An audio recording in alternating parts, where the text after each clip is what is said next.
sen kendi karar geri adım geçin yeydin kararını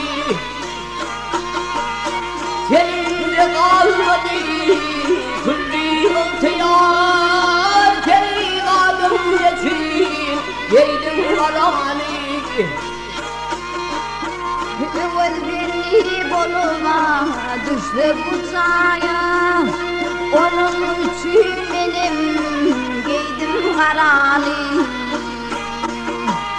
bu çekin alışıma yetmedi Hudaya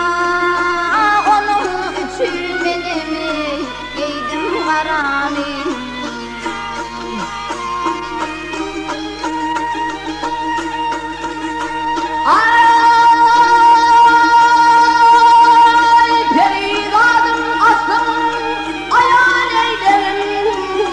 Başımdan götürdü yar eylerim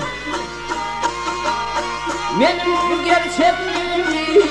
duman eylerim yey perigat geçir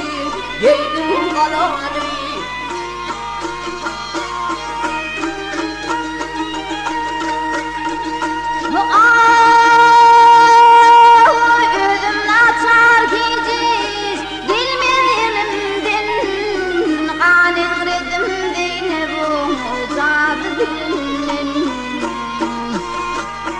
Beni bulup üstüme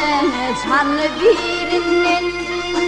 onun için benim o giydim kararını sağlayanlar gönül rahatını bildin Allah usulü hakikat dualar kılsın ne muradın olsun dilerim gelsin perigadım geçir yedim kararını Bilirgen gıydım benim adım Gülcahan İflerimdir adat bulbul Gülcahan Çanlı bilin gelpeye gör onu koltan onun için benim o giydim kararını perigadım geçir yedim kararını